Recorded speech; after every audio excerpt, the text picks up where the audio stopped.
Hi there. My name is John Drew from Mystic Store.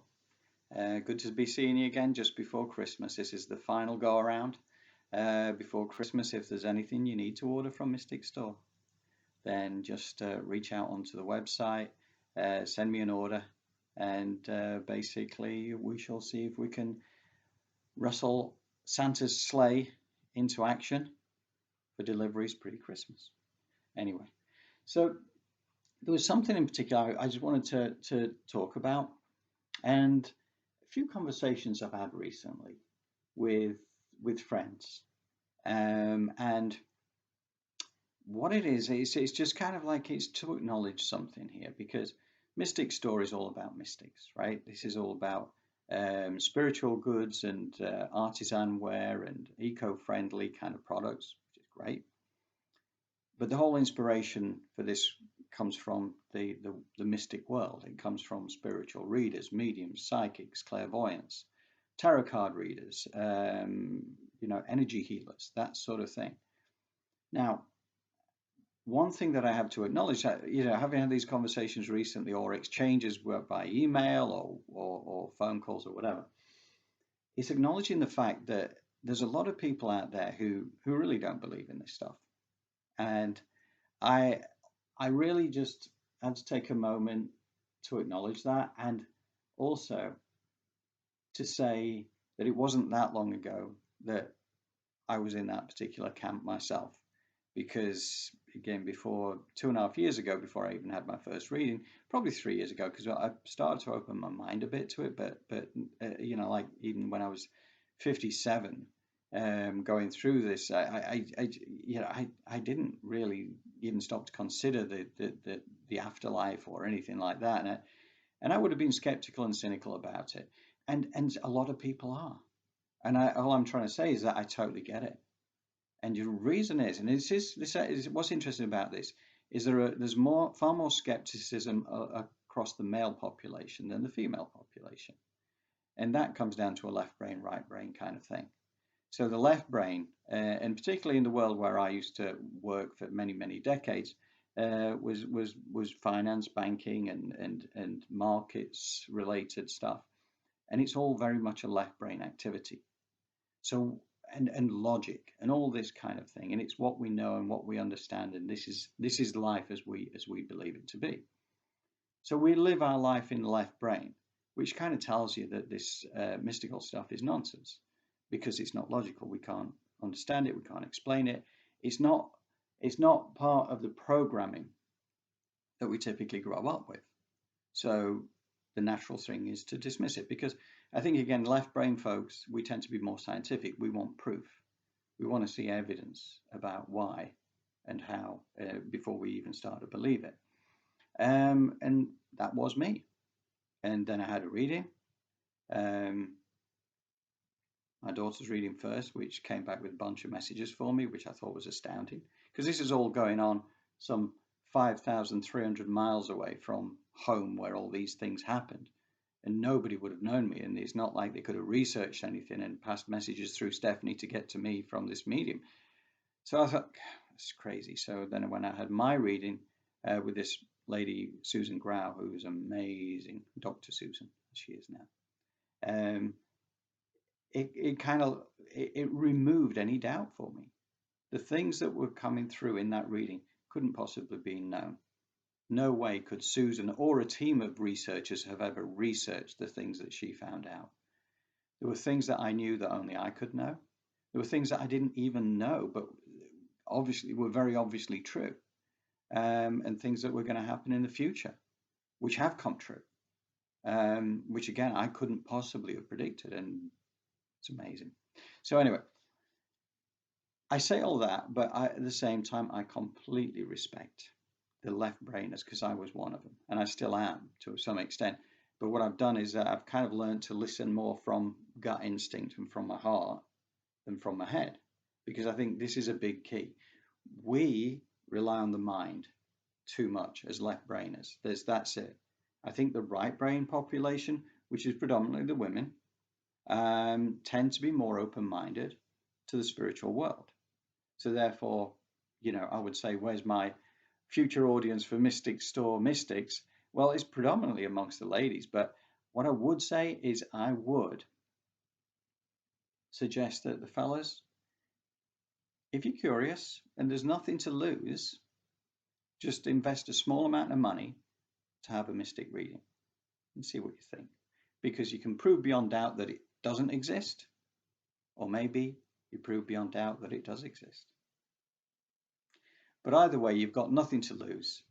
And I just say, like me, I was in that camp, and I would just say give it a go. Because once you cross that threshold, this is when you start getting really curious. Because if you truly do start to believe that there is life beyond this, then you start asking a lot more questions about your existence and how you live it, and what are you going to do with it, and why are you here? What is your principal cause? Do you have a life mission, a life purpose that all of a sudden you want to fulfill? And it also makes you stop and think about your life as you have it at the moment. Does it truly fulfill you? Does it fill you with joy? And let's face it, there's always going to be ups and downs. Just because you become spiritually minded doesn't mean that it's all roses in the garden. It's kind of like you're still going to have challenges along the way, and that's the way life is supposed to be, and it's fine. But you kind of view it through a different life perspective. Challenges are there to help us grow. It's how we handle them. Do we learn our lesson? Do we move forward? And, if we do, then we don't have to repeat that lesson anymore. We'll move on to the next thing. It's not that there won't be more lessons, there'll still be more lessons. But yeah, it's a beautiful thing. Anyway, that's pretty much all I wanted to do, was just to acknowledge that amongst many of my friends, amongst much of the population, there's a lot of skepticism and cynicism around the world of spirituality. And I will say, that was me. And I totally get it. I totally understand. You need proof. And some will be even reluctant to seek proof, because once you've sought proof and found out that you've been living under an illusion, put it that way, it then tells you that what you've been doing for a long time has been wrong. So that's my thought, is open yourself up to the possibility and check it out. Because I'm going to have a bunch of folks from the spiritual world who will be available through Mystic Store coming on through January and February. I'm going to start to introduce them to you. I'm going to start doing interviews over the Zoom side of things and start to publish them. And there'll be some really interesting stuff there. I mean, Susan Grau, who's the one I mentioned, who I had my first reading with, Susan and I will do a Zoom interview, and she's been doing some fantastic stuff. I mean, as I said, Dr. Susan, as she is now, Doctor of Divinity, I think it is. But she has done a lot of work with, I think it's Dr. Raymond Moody, and he's been around since the 1970s talking about afterlife, about past life regression, about the cycle of life as it is looked at from a spiritual perspective. He's been studying this. I mean, if you think in 1975, he's got published work out there. He's got books.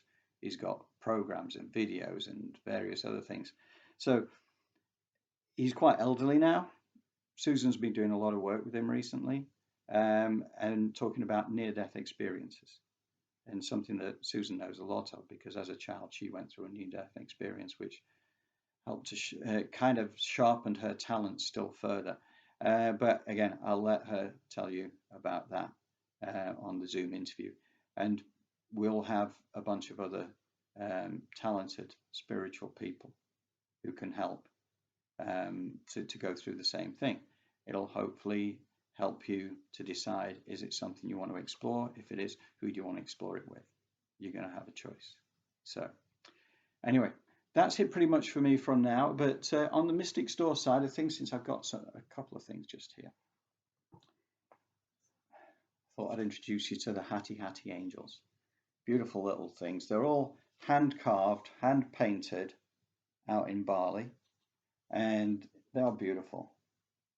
They are real little mini works of art, and each one represents, there's the guardian angels, there's the angel of love, and the angel of joy.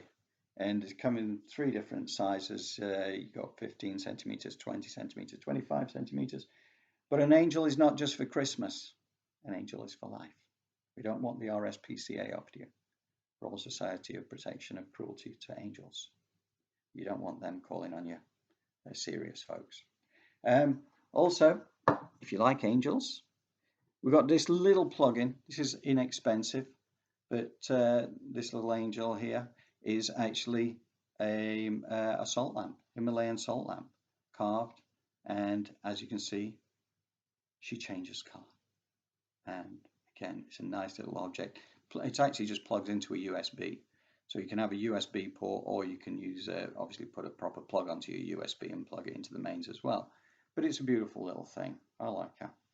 Anyway, and we have our hand-painted butters. I can't believe it's not butter. Beautiful little ones. These come in sets of 6, but they're sold individually. The set of 6 retails at £30, and there's one for each room well, depends how many rooms you've got in your house. But there are ones which are certain colours, because the colours are important, and the gesture of the hands is important because it means something. But they're there for use around the house, and they will protect you, and they will make sure that you live in a loving environment. So that's your Buddhas, and I'll show you this as well. I like these. This. So probably can't see it because I haven't got the light on very well here. But anyway, so these are boxes, again, hand carved by artisans in Bali, and they're magic boxes. This one's the sun, and basically you can't get into them, so you can keep all your secret stuff in there because there's a secret way of getting in. This particular one, the secret way, lift this little latch here, pull that out, twist it to the side, and it's still hidden. Take this off, and there you go. All your valuables, whatever you don't want people getting at, hide away in there. They'll never find out where you. So these little Bali boxes, they're really nice, and they're not even expensive. But yeah, I would recommend you try it out and see how it goes. Anyway, I have to fly. The door has just rung. Doorbell's just rung. So I'm going to leave you to it. Love and light. John Drew, Mystic Store founder.